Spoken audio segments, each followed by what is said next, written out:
జనాభాను కూడా ఇప్పటి వరకు అసలు ఈ దేశంలో బీసీలు ఎంతమంది ఉన్నారనేది కూడా జనాభా ప్రాతిపదికన కూడా అవి జనాభా జరగలేనటువంటి పరిస్థితి. ఎప్పుడో 1936లో చేసినటువంటి సెన్సెస్ను ఇప్పటికీ దాన్ని అడాప్ట్ చేసుకుంటూ ముందుకు పోతా ఉన్నాం. ఇది అప్పుడున్నటువంటి సందర్భం వేరే, ఇప్పుడున్నటువంటి సందర్భం వేరే. అప్పుడు దేశంలో 30 కోట్ల మంది 40 కోట్ల మంది ఉంటారు.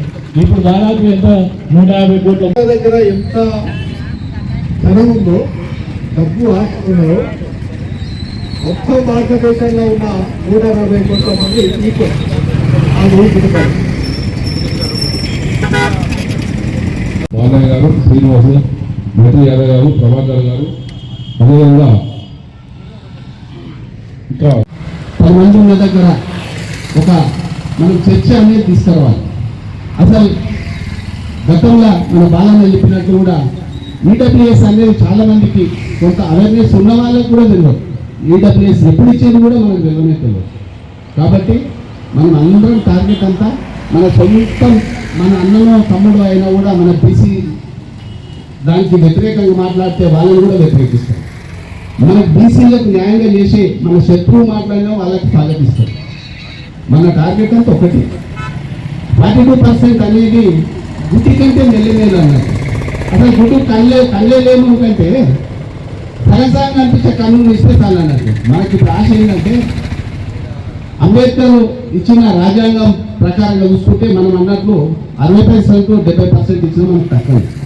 80% 70% ఉన్న బీసీలకు ఏడున్నా మనం అసలు రాజ్యాధికారం ఏడున్నా. 5% ఉన్న వాళ్ళు 90% రాజ్యం వెళ్తున్నారు. 60% 70% ఉన్న వాళ్ళము 5% కూడా రాజకీయంగా లేదు. అంటే రాజకీయంగా ఒక్కటే కాదు, ఉద్యోగాలు కానీ విద్య కానీ అన్నిట్లో అంటే చాలా వెనుకబడి ఉన్నాం. అసలు ఒకరోజు అయ్యేది కాదు. కానీ తెలంగాణ ఉద్యోగం కూడా ఒక్కసారి మనం ఆలోచన చేసుకుంటే ఒకసారి మనకు తొలి దశ అప్పుడు 100 మంది 1000 మంది చనిపోయారు. తొలి దశ మనకు చిన్న ఉన్నాం, మనకు కూడా అంత ఐడియా లేదు. అయితే మన దశ అప్పుడు కూడా 100 మంది చనిపోయారు. ఆ విధంగా కాకుండా ధర్మయుతంగా ధర్మంగా మనం పోరాడడం. ఈ ధర్మంగా పోరాడినా కూడా మనకి ఇవన్నీ పక్షాన అన్ని పార్టీలు, ఏ పార్టీ మనకు బీసీ 42% వ్యతిరేకం ఉంటే వాళ్ళు ఎంతటి వాళ్ళైనా నిలదీయాల్సిందే, పోరాడాల్సిందే. బీజేపీ ఎంపీలను కానీ కాంగ్రెస్ వాళ్ళని ఎవరైనా ఎంపీలనైనా సరే ఎవరైనా సరే పార్లమెంట్లో మాట్లాడాల్సింది. మాట్లాడకుండా వాళ్ళని శాంతియుతంగా వాళ్ళని ఎదిరించాల్సింది. కాబట్టి మనం ఎవరికి వ్యతిరేకం కాదు. మనది మనం అడుగుతున్నాం. మీ వాట మాకొద్దు, మీ వాట మాకొద్దు, మా వాట మాకు. ఎంత ధర్మంగా ఎంత న్యాయం ఉందంటే అసలు ఎవ్వరు పంచమా ఏంటంటే రైతులది ప్రైవేట్ పరం చేయమంటే దాంట్లో దళాలు ఎక్కువైతారు, రైతులకు అన్యాయం జరుగుతుందని చెప్పి దాంట్లో కొంతమంది బాగా ఉద్యమాలు చేసి దాన్ని క్యాన్సిల్ చేయడం. ఇప్పుడు ఉన్నటువంటి బీజేపీ పార్టీ కానీ అట్లాగే కాంగ్రెస్ పార్టీ కానీ టీఆర్ఎస్ కానీ ఏ పార్టీ అయినా సరే ఆ పార్టీలో ఉన్నటువంటి నాయకత్వం దీన్ని గుర్తించాలా అంటుంది. అంటే అక్కడే ఆ కుట్రను మనం అర్థం చేసుకోవాలి. అంటే ఇప్పుడు కులాలకు విభజిస్తే బీసీలకు 42% వాటా ఇవ్వాల్సి వస్తుంది. కాబట్టి వీళ్ళని ఇలాగే భక్తి పేరుతోనో లేకపోతే మతం పేరుతోనో వాళ్ళని అనగదొక్కాలని చూస్తుంది. కాబట్టి ప్రతి ఒక్కరు చైతన్యమయ్యి మహిళలు కూడా పెద్ద ఎత్తున ఇందులో భాగస్వామ్యం కావాలి. యువకులు మహిళలు అందరూ భాగస్వామ్యమై ఈ ఉద్యమం ఈ రోజు ఇక్కడ ఈ ఉద్యమం పురుడు వస్తుంటే ఇది ఇంటిపై పెద్ద సుడిగాలై మొత్తం వాళ్ళని చాపకిన నీళ్ళు చుట్టేయాలి. కాబట్టి ప్రతి ఒక్కరూ చైతన్యం కావాలి. ఈ బీసీ నినాదం తీసుకెళ్లి మేమేతో మాట్లాడతా అనేది ఖచ్చితంగా సాధించాలి. ఎట్లాగో పార్లమెంట్ లో అయితే లేదు, అసెంబ్లీలో అయితే లేదు, మహిళలకైతే వాటానే లేదు. అసలు కనీసం ఈ చిన్న పదవులలో అంటే ఎంపీటీసీలు జెడ్పీటీసీలు చిన్న సర్పంచులు వార్డు నెంబర్ల కాడ కూడా మీరు ఈ కుట్రలు చేస్తున్నారు అంటే మమ్మల్ని ఎదగనీయకుండా చేయడానికి ఎంత కుట్ర చేస్తున్నారో అంత తెలుసుకోవాలి. ఈరోజు పార్టీలకు అతీతంగా అందరూ ముందుకు రావాలి. ఈ చైతన్యవంతమైన ఇలాంటి వాళ్ళైతే ఎప్పుడైతే తెలుసుకున్నారు ఏదో ప్రజా ఉద్యమంగా చాలా. అందరికీ నమస్కారం.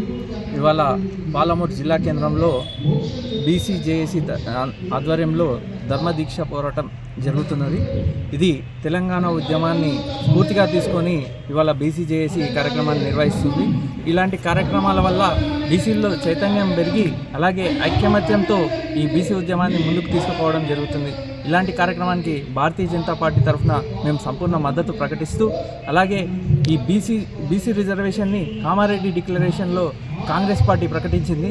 దాన్ని అమలు చేయడానికి మాత్రం నానా తంటాలు పడుతుంది. ఎందుకంటే కేవలం భారతీయ జనతా పార్టీ పైన ఈ నెపం మోపడానికే ఇలా 42% బీసీలకు రిజర్వేషన్ ఇవ్వకుండా కాలయాపన చేస్తుంది. దీన్ని మేము తీవ్రంగా ఖండిస్తున్నాం. ఎందుకంటే కామారెడ్డి డిక్లరేషన్ ప్రకటించే ముందు తెలియదా వీళ్లకు ఈ బీసీ డిక్లరేషన్ 42% ఎలా ఇవ్వాలనేది? తెలియకుండానే కామారెడ్డి డిక్లరేషన్ ప్రకటించారని ఈ సందర్భంగా రేవంత్ రెడ్డి గారిని ప్రశ్నిస్తున్నాను. అలాగే కావాలని హైకోర్టులో కేసు వేసి అక్కడ రెడ్డి జడ్జిని రెడ్డి లాయర్లను పీపీని పెట్టి కావాలని ఈ కేసుని తప్పుదోవ పట్టిస్తున్న రేవంత్ రెడ్డి గారికి నేను ఒకటే ప్రశ్నిస్తున్నాను. మీకు చిత్తశుద్ధి ఉంటే 42% ప్రభుత్వ పరంగా ఇచ్చి ఎలక్షన్లకు స్థానిక సంస్థల ఎలక్షన్లకు పోవాలని నేను ఈ సందర్భంగా కోరుతున్నాను. భారత్ మాతాకి జై. ఈరోజు మహబూబ్నగర్ జిల్లా కేంద్రంలో ధర్మ పోరాట దీక్ష కార్యక్రమంలో పాల్గొనడం జరిగింది.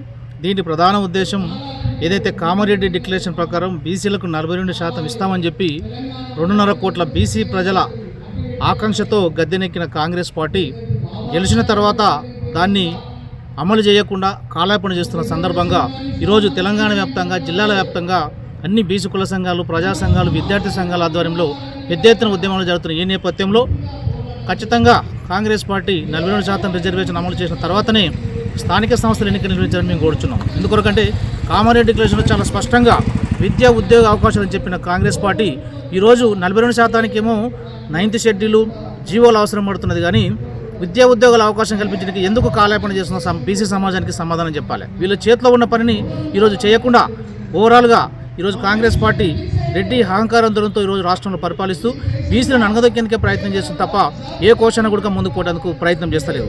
పక్కనున్న తమిళనాడు రాష్ట్రం ఈరోజు 69% రిజర్వేషన్లను ఎంజాయ్ చేస్తుంటే మన పక్కనున్న తెలంగాణ రాష్ట్రంలో ఈరోజు వరకు మనం 65% ఉన్న మనం ఈరోజు 42%కే ఈరోజు రోడ్ ఎక్కాల్సిన పరిస్థితి వచ్చింది. దీన్ని మేము బీసీ సమాజం తరపున ఒకటే మేము డిమాండ్ చేస్తున్నాం కాంగ్రెస్ పార్టీకి, మీరు సమగ్రంగా కులగణన చేయండి, అఖిల పక్షాన్ని తీసుకెళ్ళండి, ఢిల్లీ స్థాయిలో మీరు నిరాహార దీక్షలు చేయండి, కేంద్రం దగ్గర చర్చలు జరపండి. ఆ రోజు మీకు ఏదైతే కామారెడ్డి డిక్లరేషన్లో 42% బీసీలకు ఇస్తామని చెప్పినప్పుడు మీకు ఇటువంటివి పునరావృతమైన సంగతి తెలియదా?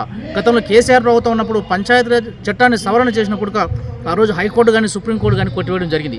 ఇటువంటి అన్ని పరిణామాలు తెలిసి కూడా మీరు బీసీలను మరోసారి మోసం చేసి ఈ 2.5 కోట్ల మంది బీసీ జనాభాతో మీరు ఓట్లు వేసుకొని మీరు ఆ రోజు గద్దెనెక్కి ఈరోజు బీసీలను మోసం చేయాలని ప్రయత్నం చేస్తున్నారు. దీన్ని బీసీ సమాజం తరపున మేము తీవ్రంగా ఖండిస్తున్నాం.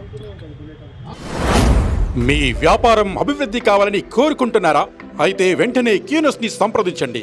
Schools, colleges, banks, shops, office promotions, land promotions, political promotions, restaurant promotions, hospital promotions, పుట్టినరోజు వేడుకలు, శుభకార్యాలు, వ్యాపారాలు ఏవైనా, సందర్భం ఏదైనా ఇప్పుడే క్యూనస్ ద్వారా తెలియజేయండి. మీ వ్యాపారాన్ని అభివృద్ధి చేసుకోండి.